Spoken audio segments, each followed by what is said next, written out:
Sports Center.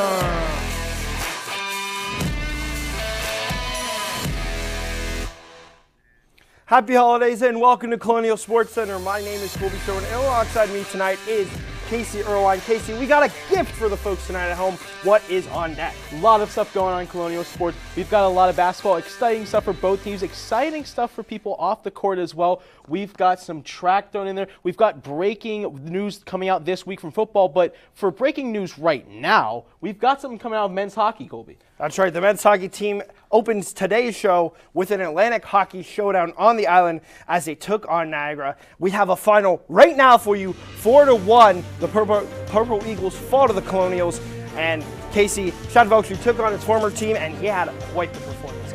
As he always does, 38 saves here, only one goal allowed from Chad Veltri. This rivalry started all the way back in 2005. You can see here it's still going strong to this day. Niagara had the advantage coming in wins total, but now the Colonials are bouncing back on this season. They moved to 3-11-3 on the year.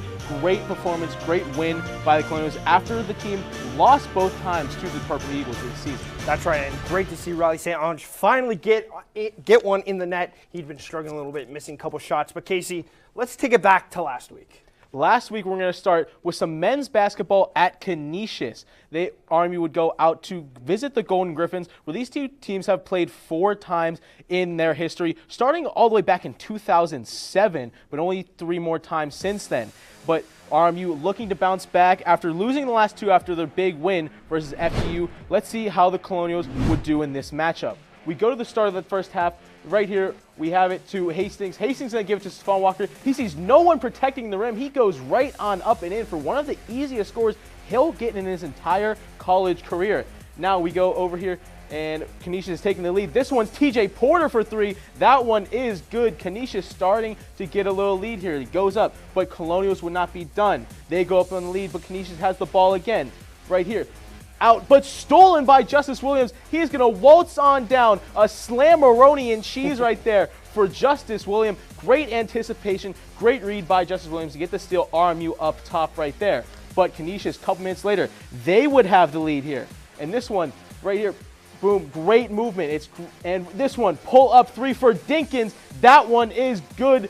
Canisius now again starting to pull away. Can the Colonials come back? Canisius does still have the lead, 6 points. This one is Uye Tendel from Netherlands getting a tough bucket. You can see here, he says, bring it on. Now, end of the first half, it's TJ Wainwright. He's going to put it inside. Marquise Hastings was free, and he gets it down and in. Colonials end the half strong, down 7. What a play there from RMU Wainwright to Hastings for the big dunk. Now, on to the second half. Colonials down 13 now. This one's to Justice Williams. He's going to kick it out to Corbin. Corbin needs to get hot. If the Colonials are going to come back in right there, he does so with a 3. Colonials back within 10 with half of the second half to go. Now, Canisius has the ball.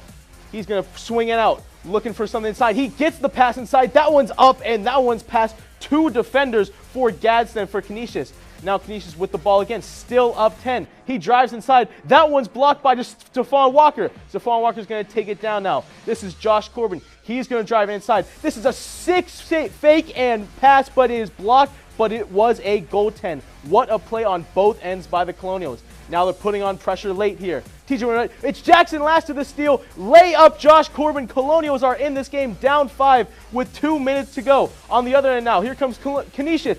That one is a travel. RMU in this game late. Now on the next possession, it's Jackson last. Finds TJ Wainwright. TJ Wainwright kicks it out to the point. Jackson last for 3. No good. Rebound. That one pretty much ends the game for the Colonials. 87-80 Golden Griffins. Colonials be out next time against Delaware. Heartbreaker there. But earlier, the men's basketball team took to a Horizon League foe to try and end a 1-4 start in their last 5 games. Last time the Colonials and the Penguins met, it was February 21st. The Colonials won in a big one, leading the all-time series 18-17, looking to extend their lead. Let's head up to the event center and see what happened in this one. Colonials, Penguins, big Horizon League rivalry here. Going to be a great game. Then there you see a little bit before tip-off, Andy Toole looking to avoid being 500 all-time. And we start in the first half. Justice Williams going to get a nice screen by Josh Corbin. Kick it here to Marquise Hastings, who's going to go back towards Stephon Walker, and a slam dunk. Pretty easy there. That'll knot this thing up at 6. But Brett Thompson gets the rebound. He's going to head down the floor. Nice pass to Brandon Rush. We told you to watch out for him, and that's why. 3-pointer, 15-12. This game just getting started. Thompson's going to get the board again, and watch this play. He's going to do a little drive hop, pass to about the corner. Brandon Rush, corner 3, hits it, and the Penguins built an igloo there, if you will, because they loved the corner. We're going to continue. Rush drives. He kicks it to EJ Farmer. That's a 2. His only bucket in the entire game. 27-15. Penguins kind of going around here. Bagoli Alfredo. He's going to turn around, pass it, and Hastings pass it to Josh Corbin. A long 3 all the way from Robinson, and a nice 3-pointer. Josh Corbin, 27-24. All the way down the floor come the Penguins, or the Colonials. Nice dunk there. And then the Colonials are back in this 27-26, and we're going to continue. Now, I would describe this as a messy play. We've talked about all season not being able to rebound. Well, the Penguins just got all the time in the world here. 3-point, no good. Colonials just let it bounce to Thompson. Sets up, 3, bang. Not how you want to play defense against a really good Penguins team looking to do something this year. Bryson Lang, he's going to take it here. Screen pass, not really covered. Hop, step back, and bang. No defense there. Penguins starting to pull away here. Not what you're looking to do here. Moving on now. Hastings going to gather board, go up. Colonials wanted a foul. It goes in, not really helping them, but they're going to keep fighting till the end here. Thompson is going to, Justice Williams, TJ Wainwright going to drive all the way to lane. No good. Rebound here, Penguins, and here they go. Off to the races. There's Thompson. And a nice pass there, and a layup. Timeout Colonials, and watch the celly here. They're getting hyped here in Moon Township. And Corbin's going to give it here, back to Walker. And a bit of an alley-oop goes in, but too little too late. 61-41 there. See the Colonials terrible in the second half. 14 minutes in the second half, 3 for 16, 8 turnovers. Back to the Penguins. Little double team here. Another 3. Boom. Another one. Kills the Colonials. 71-57. Penguins take it, tie the all-time series. Disappointing one there for the men's, as it has been recently. The team will look to bounce back soon. But moving on to the women's team, they also played the Youngstown State Penguins this past week. And on the women's side of the ball, this has been a matchup that started all the way back over 2 decades ago in 2001. Now all the way here in 2023. Let's see how the Army women's team did in this one. So this is the second Horizon League game of the season for the Colonials. After their first loss to Cleveland State right here, they've lost their last 6 matchups against Youngstown. And as this one tips underway, it's an important matchup for both teams. Danny Voltage takes a tip-off for the Colonials. Right now, we start, though, in the first half. Luola Alana is going to find Simone Morris. She's got space, and she's going to put one up for 3, and that one is good. Great start for Simone Morris and the Colonials in the first quarter. Now again here, coming down the court, it's going to be Luella Alana. Again, she's going to drive and find Simone Morris again, and she's going to put it up again and score again. Deja vu play right there within 2 minutes of each other in the first quarter for the Colonials. Now, Youngstown State looking to respond. This one's put up for 3. Malia Magestro, that one is good for the Penguins. They go up 10-7 in the first quarter. Now on to the second corner. It's going to be Lola Lana here again. You see her name a lot. Naomi Barnwell, bang, 3-pointer right there, Naomi Barnwell. You're going to see her in a bigger play very soon here. As we move on to the third quarter, still back and forth. Colonials up 2. Danny Voltage, she puts one up. The center gets a 3 for the Colonials. You can see there, 33 minutes played, 7 rebounds for Voltage, but right there, she was hitting it from deep. And now Penguins looking to respond once again in this back and forth game. It's a long one here. Dana Jarrows trying to find something, asking for pick and rolls, anything, can't get it. She goes down herself, drives, fakes, layup, that one's good. Jarrows doing it all by herself on that one. Now in the fourth quarter here, 22 seconds to go. RMU down 1 to Youngstown State Penguins. It's Danny Voltage. She finds Naomi Barnwell. She drives inside, puts up the layup. It's good. Colonials go up 1 with 15.9 seconds to go. What a play and what a game this has been. Lola Alana misses the free throw. Youngstown State gets the rebound. 4 seconds to go. This one's tipped. Are they going to get the shot off? No, they are not. Colonials win a thriller right there, 65-63. Now we're going to send it over to hear the post-game thoughts from head coach Biscaglia.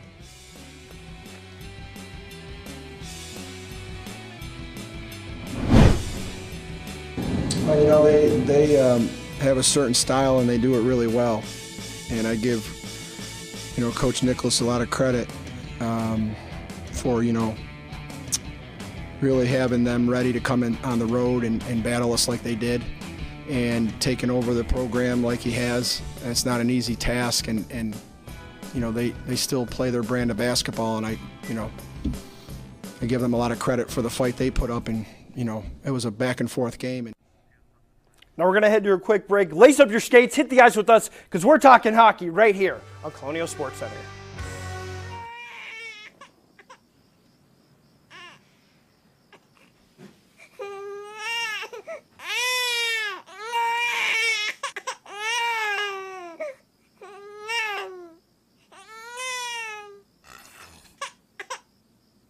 If you love them enough to suck the snot out of their nose at 4 a.m., then surely you'll check nhtsa.gov/the right seat to make sure they're in the right car seat.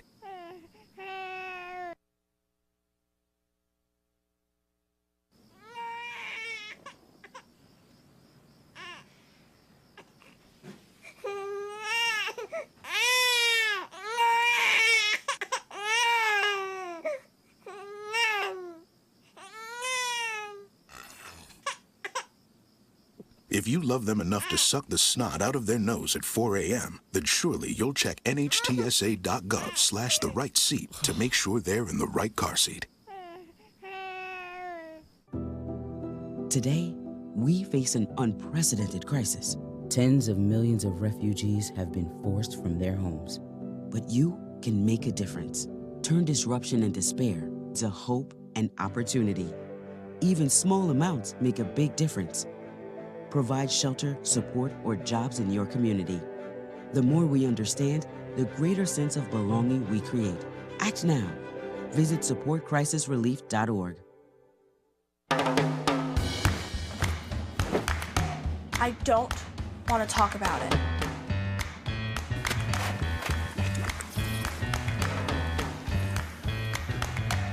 I don't want to talk about it.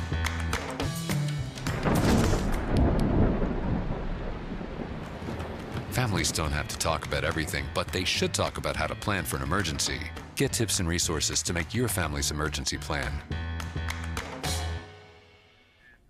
Welcome back to Colonial Sports Center. Now, the men's hockey team has been on a bit of a rough patch, just ending a 6-game losing streak tonight. They wanted to turn around prior to tonight, and they took on the RIT Tigers to see if they could. Let's take a look at the first game of the series. And the Tigers won 4-1. Logan Gaines scored a goal. And Chad Veltri, unusually not a great performance, giving up 30 goals in this one. Carter Wilkie got a goal, and Tommy Scapone got the win with 15 saves in the game. That's game one, 4-1 RIT. Let's take a look at game two of this matchup. As the Tigers won 6-2. Kay Townsend got a goal and assist. Walter Zacher has done really well this season. Got a goal. Chad Veltri, another not great performance, 32 saves and 6 goals allowed. Luke Lush got the win for the Tigers, 32 saves and only 2 goals allowed. Colonials struggling so far. Now, as we go on to the women's hockey team, they would go all the way up to Penn State, and despite not seeming like it could be a rivalry, it is. These teams have played 38 times before. RMU leads and wins 21-10, but the last 7 matchups, RMU has yet to beat the Nittany Lions. So now we're going to see how they did in these 2 games against Penn State. And right here you can see game 1, Nittany Lions would win 2-0. Cully Arnold 3 shots, and Giannone 3 shots. But Maggie Hatch, not a great performance, 2 goals allowed, 35 saves, and Colonials fall in this one after a Janecki goal and assist. Josie Bothone, 16 saves, and the win on that one, and Colonials fall right there. Now we're going to go over to game 2. Could the Colonials bounce back on this one? Let's see, and you can see here, another loss again for the Colonials. Cannot get the Nittany Lions number for these past few matchups. You can see here, Maya Nugent did get a goal for the Colonials. They didn't end up scoreless all the way up at State College. But once again, Janecki, you can see her name up there, both doing another good game for the Nittany Lions. And women's team is falling a little bit here, but still 3-5 on the season. And right there, could not beat the Nittany Lions, however. So when we come back, one team went back to the NEC, find out which other one returned to the conference right here on Colonial Sports Center.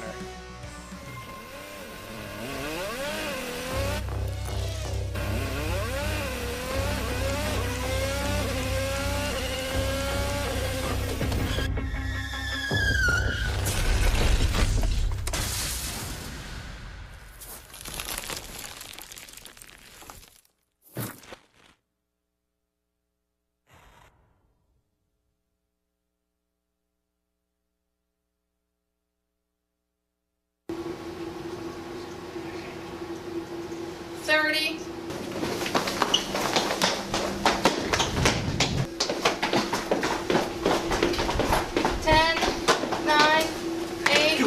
Seven, 6, 5, 4, 3, 2, run down. 1. Welcome back to Colonial Sports Center. That's CSC women's basketball.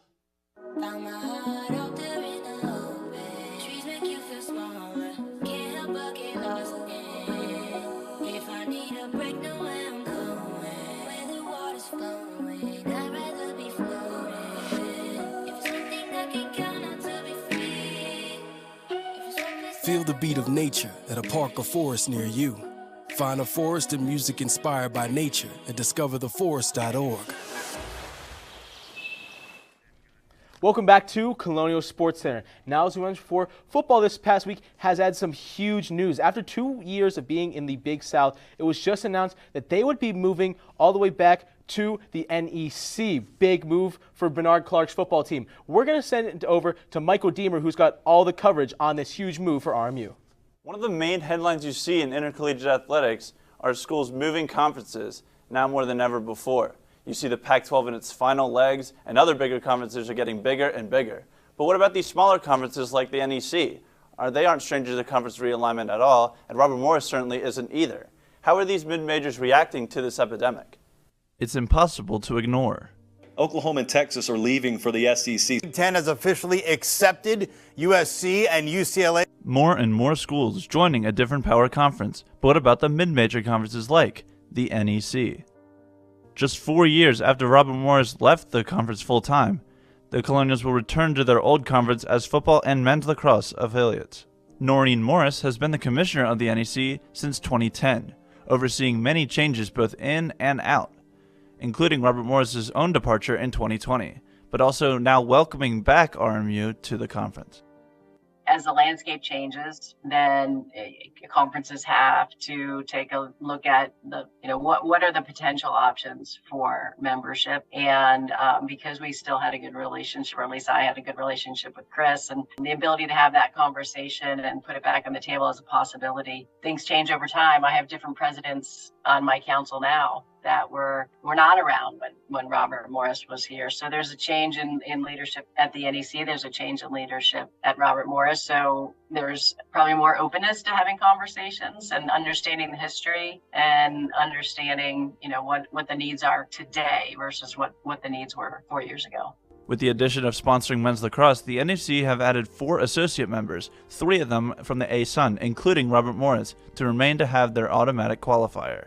In football's case, the opponents will be much closer to home, with opponents against Duquesne and San Francis U. It was a quick turnaround for us to pull in Cleveland State and Robert Morris. Detroit Mercy had already committed, along with VMI, to join us for men's lacrosse. And Detroit Mercy, Robert Morris, and Cleveland State were the 3 Horizon League schools that were playing together in the A-Sun. So I think they saw the benefit of staying together under the same umbrella for another conference. It's great to have some rivalries within your conference schedule, and so to have Robert Morris back playing Duquesne and St. Francis U, I think that just brings an added level of energy to our regular season. So now we're pretty balanced between schools, more balanced, let's say, between the schools on the western side of the footprint than the eastern side of the footprint. The conference has been through a big turnaround in the past 2 years. It was announced that back in October that Sacred Heart and Merrimack would leave the league. St. Francis broke an announcement would drop its athletic program altogether back in March. And just this Tuesday, the conference added independent Chicago State. The conference has also added Lemoyne and Stonehill from lower divisions as well in the past 2 years.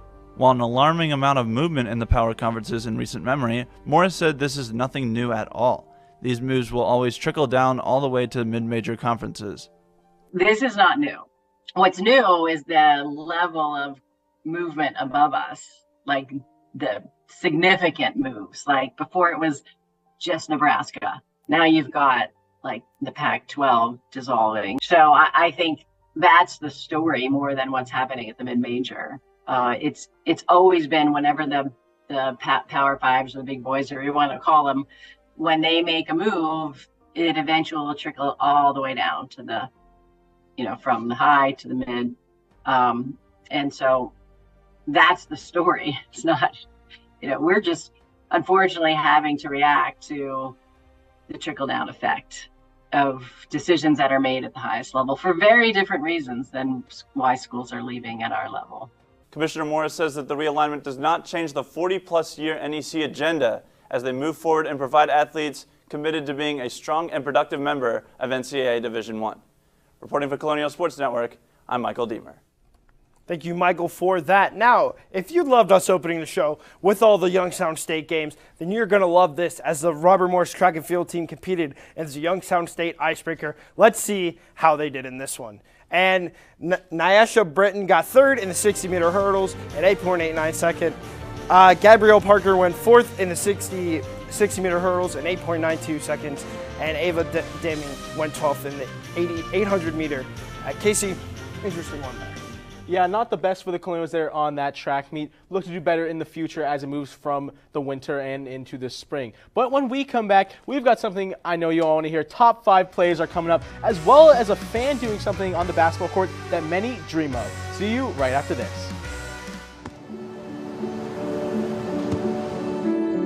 I don't remember how it started.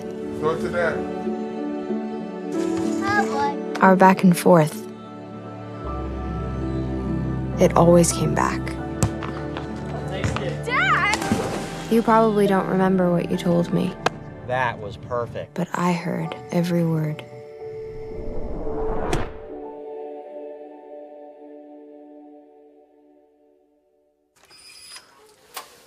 So recently on Colonial Sports Center, we've had a tough time pronouncing names. Everybody just can't seem to get the flair for the names that we have here.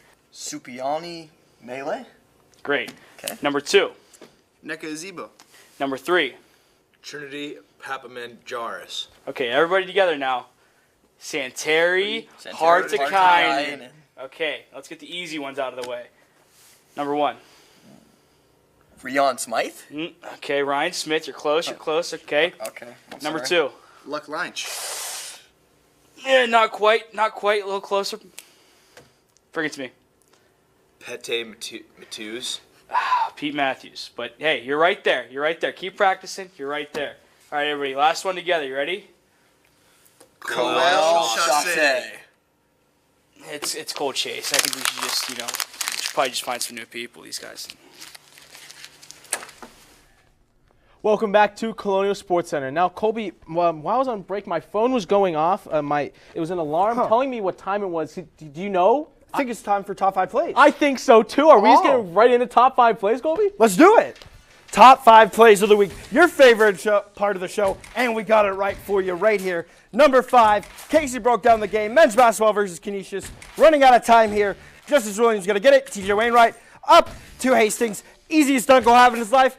End of the half. Soaring like a griffin, if you will. Colonials didn't win it, but nice play in the half. Yeah, it was a great slam there by Hastings. Now we're going to move on to number 4. It's men's hockey. You didn't get to see any of the plays, but you're going to see this one. This one's whipped him and goal. First time goal right there for Cade Townend on the power play right here. It was Jackson Reneke who's going to take it down himself, bounces it off the board, whips it across. What a goal right there for the Colonials, Colby. They always say dump and chase. Ended up working. Nice pass and a nice tip in there. Colonials didn't win it. Nice play there. But we're going to stay in the same matchup, RIT and Colonials. Riley St. Ange, what a play here, and go by Logan Gainey. Just fighting hard, back checking, doing everything right. Made it 3-1, close enough. Yeah, not what they ended up winning in the end, but right here you can see, just kept fighting, as you said, and then gets it right there on the side.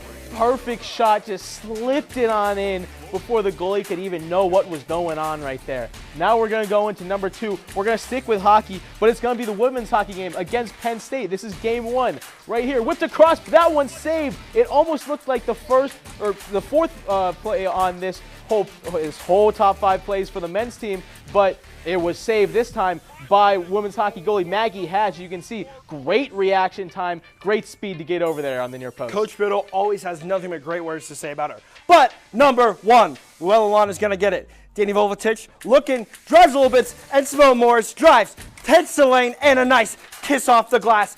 game-winning basket for your Colonials. They take a big one over their rivals. What an exciting game it was in the end. What a layup right here, and clutch for Naomi Barnwell as we end up our top 5 plays.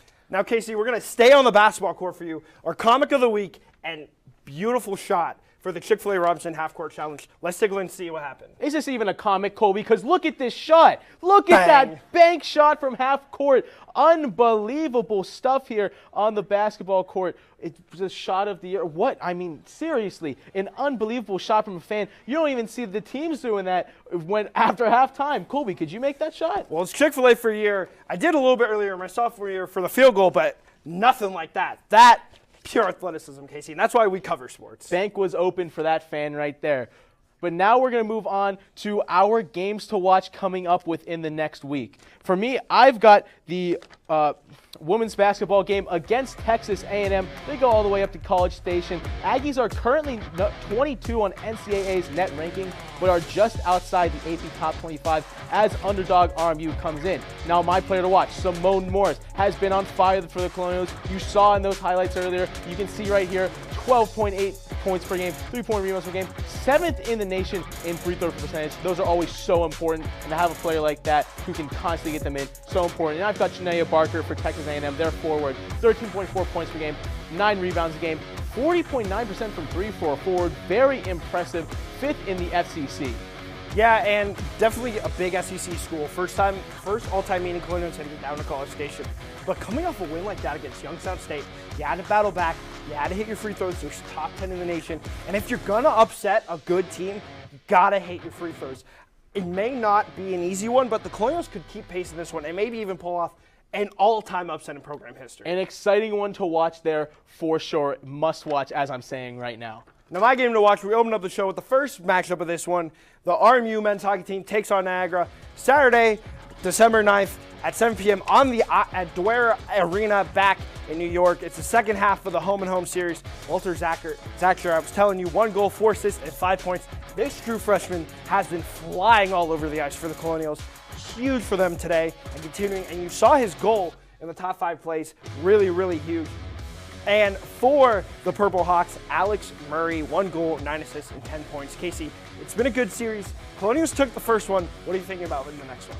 Well, for this one, obviously, I mean, earlier in the season, it was Niagara who had the Colonials number, won the first 2 games, 6-2 and 4-1. But tonight, Colonials would win 4-1. So if they can do the same stuff they did here tonight, the scoring for sure, that one's a big point. The offense got going, and it needs to get going again on Saturday again versus Niagara. And the team needs to bounce back that way, because the story this season really has been Chad Veltri does a lot. Even you said earlier in the game, it wasn't his best game, but he still had 50 saves in that game. They are asking too much of him at the current moment. It needs to be an entire team effort. The offense really needs to get going to help out their goalie. That's right. The back checking really needs to improve. And a lot of play at the blue line has been suffering a lot this year. But if you're Coach Derek Schooley, you come off a 4-1 win, and up to New York. It's Chad Veltri's former team. Are you starting him in game 2? Yeah, and here we go. And as we go on to struggling teams right there, you have the hockey team. Now, men's basketball, real quick, Colby, what can they do to improve as they look to turn the season around? Yeah, I was talking about in the highlights, they got to rebound better. It's been a poor this year, and something that since joining the Horizon League has all but disappeared for the Colonials. And if you're going to win games, you've got to slow the possessions out. And this is a team that wants to fly. They want to go down the court. They want to hit threes. The only way you're going to run fast breaks or set up your offense is rebounding. Yeah, and they need consistency as well, because a lot of times, I mean, Josh Corbin, you know, in the game recently, he went off, had his most 3 points in the game, but then next game, he'll be cold. And it's not just him, it's the whole team. They need to be more consistent all around, and rebounding for sure. That was one of the big plays earlier. Rebounding for sure. I know they're smaller, but they have to be better there as they look to turn the season around. Happy holidays, everyone, though. I'm Casey Irwin, Colby Sherwin. Thank you.